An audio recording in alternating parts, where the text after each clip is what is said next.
दोस्तों, आज 10 मई 1857 है और मेरठ की इस छावनी में विद्रोह की आग भड़क चुकी है। अंग्रेजों के खिलाफ पहली गोली चल चुकी है। अभी हम दिल्ली की ओर बढ़ रहे हैं, बहादुर शाह जफर को फिर से हिंदुस्तान का बादशाह बनाने। लेकिन दोस्तों, ये क्रांति ऐसे अचानक नहीं हुई है, इसके पीछे सालों पुराने कारण हैं। आप बस वीडियो अंत तक देखना, आपको सुई की तरह दिखाएंगे और पेपर में इस टॉपिक से एक भी सवाल नहीं छूटेगा। भागो! साथियों, तब समझ पाएंगे जब आपको उस दौर के हालात मालूम होंगे। आइए शुरू करते हैं। पहले आपको सामाजिक और धार्मिक कारण समझाता हूँ। दोस्तों, अंग्रेजों द्वारा भारतीय समाज और धर्म में लगातार हस्तक्षेप ने भी लोगों के अंदर गहरा असंतोष पैदा कर दिया था। देखो कैसे कपड़े पहनकर आ गए हैं, शर्म आनी चाहिए इन्हें। ये हमारी संस्कृति नहीं है। अंग्रेजों के रहन सहन, खान पान, पहनावा और सामाजिक व्यवहार का प्रभाव भारतीयों की पारंपरिक सामाजिक मान्यताओं पर पड़ने लगा था, जिससे ये डर पैदा हो गया कि अंग्रेज भारतीय समाज की मूल संरचना को बदलना चाहते हैं। उदाहरण के लिए 1829 में लॉर्ड विलियम बेंटिक द्वारा सती प्रथा को समाप्त कर दिया गया। हालांकि ये एक सामाजिक सुधार था, लेकिन उस समय भारतीय समाज के एक बड़े वर्ग ने इसे अपने धार्मिक रीति रिवाजों में सीधा हस्तक्षेप माना। इसके अतिरिक्त 1850 में पारित रिलीजियस डिसेबिलिटीज एक्ट के तहत यदि कोई भारतीय ईसाई धर्म अपना लेता था तो उसे अपने पैतृक संपत्ति के अधिकारों से वंचित नहीं किया जा सकता था। तुम्हें नई खबर पता चली क्या? अब अगर कोई ईसाई धर्म अपना ले तो उन्हें सरकारी नौकरियों में प्राथमिकता दी जाएगी। अब ऐसे तो यार नौकरी के लालच में सब ईसाई बन जाएंगे। हमें कुछ तो करना पड़ेगा। इसके बाद 1856 में हिंदू विधवा पुनर्विवाह अधिनियम पारित किया गया, जिसे भी पारंपरिक सामाजिक व्यवस्था के लिए खतरे के रूप में देखा गया। अंग्रेजी शिक्षा के प्रसार और मिशनरियों की बढ़ती गतिविधियों ने भी इस भय को और बढ़ा दिया। यहाँ तक कि रेलवे और टेलीग्राफ जैसी आधुनिक तकनीकों को भी संदेह की दृष्टि से देखा जाने लगा, क्योंकि लोगों को लगता था कि इनके माध्यम से अंग्रेज उनके धर्म और सामाजिक परंपराओं को नष्ट करना चाहते हैं। आइए अब राजनीतिक कारण समझते हैं। दोस्तों, ईस्ट इंडिया कंपनी का मुख्य उद्देश्य अब केवल व्यापार नहीं रहा था, बल्कि पूरे भारत में अपना राजनीतिक नियंत्रण स्थापित करना था। इसके लिए अंग्रेजों ने एक ऐसी नीति अपनाई जिसने भारतीय शासकों के अस्तित्व पर ही सवाल खड़ा कर दिया। इस नीति का नाम था व्यपगत का सिद्धांत, जिसे लॉर्ड डलहौजी ने 1840 के दशक के अंत में लागू किया। इस सिद्धांत के अनुसार यदि किसी भारतीय शासक का कोई सगा पुत्र नहीं है तो वो किसी को गोद लेकर अपना उत्तराधिकारी घोषित नहीं कर सकता, और जैसे ही उस शासक की मृत्यु होती उसकी रियासत सीधे ईस्ट इंडिया कंपनी के अधीन कर ली जाती। इस नीति के माध्यम से अंग्रेजों ने सतारा को 1848 में, जैतपुर और संबलपुर को 1849 में, नागपुर को 1854 में और झांसी को 1853 में अपने अधिकार में ले लिया। झांसी की रानी लक्ष्मीबाई के दत्तक पुत्र को भी झांसी के सिंहासन पर बैठने की अनुमति नहीं दी गई। इससे स्पष्ट हो गया कि अंग्रेज अब भारतीय राजाओं के अधिकारों को मान्यता देने के लिए तैयार नहीं है। लेकिन दोस्तों, अंग्रेज यहीं नहीं रुके।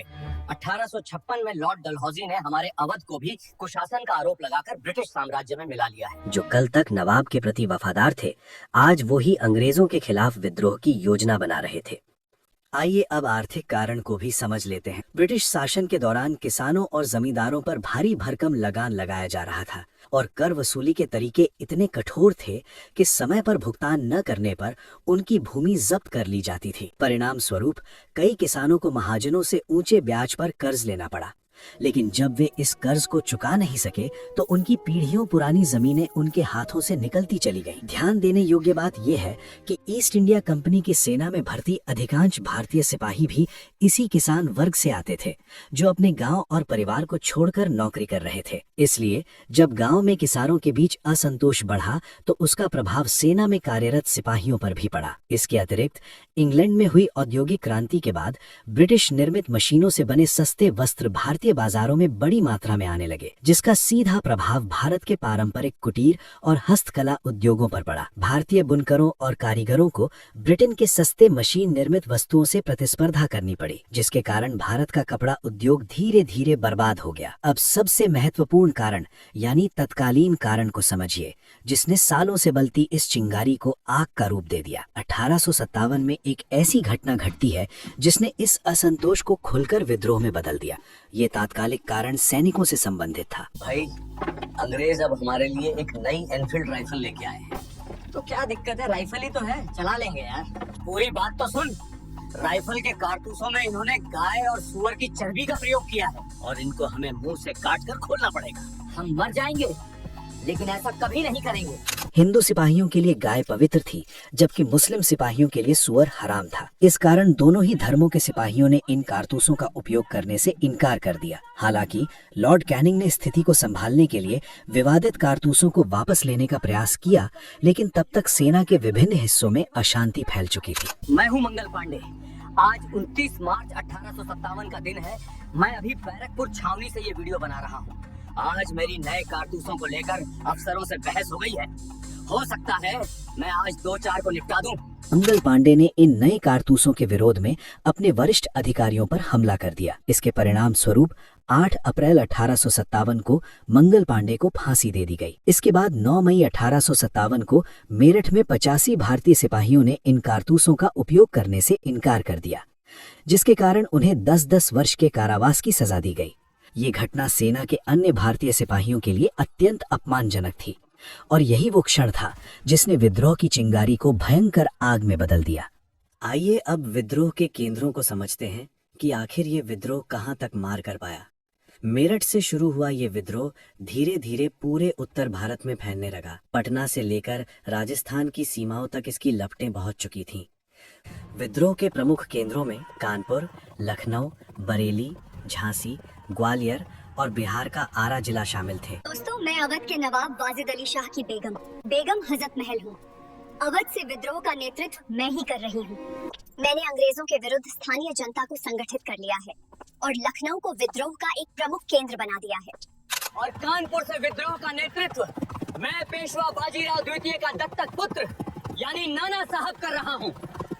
भाइयों, हम लोगों के नाम याद रखना, क्योंकि इसमें से मिलान करो वाले प्रश्न बहुत आते हैं। झांसी से विद्रोह का नेतृत्व मैं रानी लक्ष्मीबाई कर रही हूँ। अंग्रेजों ने मेरे दत्तक पुत्र को झांसी के सिंहासन पर बैठने से इनकार कर दी। कुछ भी जाए, लेकिन मैं अपनी झांसी नहीं दूंगी। मैंने तात्या टोपे के साथ मिलकर ग्वालियर पर कब्जा कर लिया है। उन्होंने अंग्रेजों के विरुद्ध बहादुरी से युद्ध किया, लेकिन अंततः उन्हें अंग्रेजों से पराजित होना पड़ा और ग्वालियर पर पुनः अंग्रेजों का कब्जा हो गया। और बिहार में विद्रोह का नेतृत्व मैं जगदीशपुर का राजा कुंवर सिंह कर रहा हूँ। दोस्तों, अब तो अंग्रेजों की खैर नहीं। इस प्रकार विद्रोह अब केवल सैनिकों तक सीमित नहीं रहा था, बल्कि विभिन्न क्षेत्रों में स्थानीय नेतृत्व के साथ एक व्यापक आंदोलन का रूप ले चुका था। साथियों, अब समझते हैं विद्रोह का दमन कैसे और किसने किया।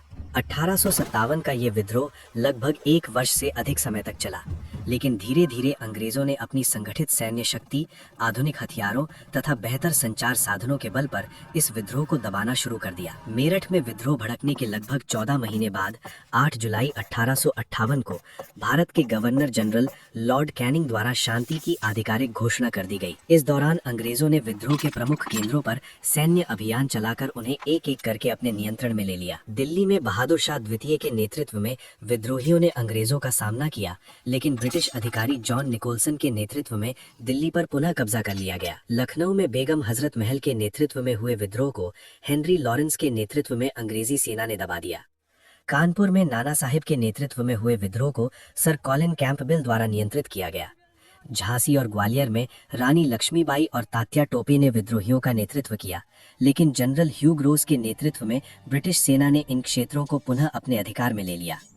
बरेली में खान बहादुर खान के नेतृत्व में हुए विद्रोह को सर कॉलिन कैंपबेल द्वारा दबाया गया, जबकि इलाहाबाद और बनारस में मौलवी लियाकत अली के नेतृत्व में हुए विद्रोह को कर्नल ऑन्सिल द्वारा नियंत्रित किया गया। बिहार में कुंवर सिंह के नेतृत्व में हुए विद्रोह को भी अंततः विलियम टेलर के नेतृत्व में अंग्रेजों ने दबा दिया। इस प्रकार 1858 के मध्य तक अंग्रेजों ने विद्रोह के सभी प्रमुख केंद्रों पर पुनः नियंत्रण स्थापित कर लिया और इस व्यापक विद्रोह को पूर्णतः समाप्त कर दिया। विद्रोह की असफलता के कारण दोस्तों, हालांकि 1857 का विद्रोह काफी व्यापक था, लेकिन इसका प्रभाव पूरे भारत में समान रूप से नहीं फैल सका। विद्रोह मुख्य रूप से गंगा यमुना दोआब क्षेत्र तक ही सीमित रहा, जबकि सिंध, राजपूताना, कश्मीर और पंजाब के अधिकांश भाग इससे अप्रभावित रहे। बड़ी रियासतें जैसे हैदराबाद, मैसूर, त्रावणकोर तथा कश्मीर और राजपूताना के शासकों ने भी इस विद्रोह में भाग नहीं लिया। वहीं दक्षिणी प्रांतों ने भी इससे दूरी बनाए रखी। यद्यपि नाना साहब, तात्या टोपे और रानी लक्ष्मीबाई जैसे नेता अत्यंत बहादुर थे, लेकिन वे इस आंदोलन को समग्र रूप से संगठित नेतृत्व प्रदान नहीं कर सके। हमने तो पूरी ताकत लगा दी थी, मगर कुछ अपनों ने ही अंग्रेजों का साथ दिया। सीमित संसाधन भी विद्रोह की असफलता का प्रमुख कारण बने,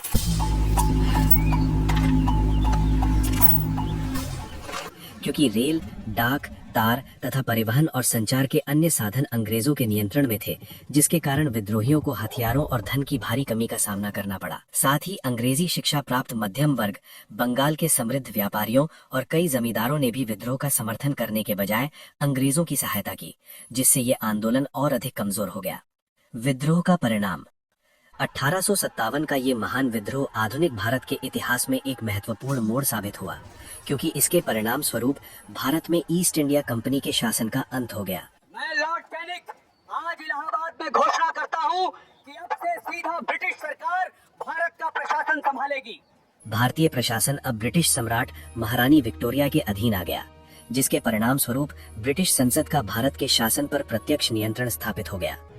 भारतीय प्रशासन तथा प्रशासन के संचालन के लिए भारत कार्यालय की स्थापना की गई। अंग्रेजों ने ये आश्वासन भी दिया कि वे भारत के लोगों के धर्म, सामाजिक रीति रिवाजों तथा परंपराओं में हस्तक्षेप नहीं करेंगे। प्रशासनिक स्तर पर गवर्नर जनरल के पद को वायसराय के पद में परिवर्तित किया गया तथा भारतीय शासकों के अधिकारों को मान्यता प्रदान की गई। इसके साथ ही व्यपगत के सिद्धांत को समाप्त कर दिया गया और शासकों को अपने दत्तक पुत्रों को उत्तराधिकारी बनाने की अनुमति प्रदान की गई। सेना का पुनर्गठन भी किया गया, जिसमें भारतीय सिपाहियों का अनुपात कम करने और यूरोपीय सैनिकों की संख्या बढ़ाने का निर्णय लिया गया, जबकि शस्त्रागार पर नियंत्रण ब्रिटिश शासन के हाथों में ही रखा गया। तो दोस्तों, 1857 का ये विद्रोह भले ही सफल नहीं हो पाया, लेकिन इसने हमारे शासन की नींव जरूर हिला दी थी। कुछ लोग इसको भारत का पहला स्वतंत्रता संग्राम मानते हैं, लेकिन दोस्तों मुझे ऐसा नहीं लगता। मेरा मानना है कि दो विपरीत है, सब अपने निजी कारणों से लड़ रहे थे। बाकी आप मेरी बात से सहमत हैं या असहमत, कमेंट में जरूर बताएं। अगली वीडियो ब्रेन बोर्ड भाई से कौन सी चाहते हैं वो भी बताओ। वीडियो को वायरल करने की जिम्मेदारी अब आपकी। बाय।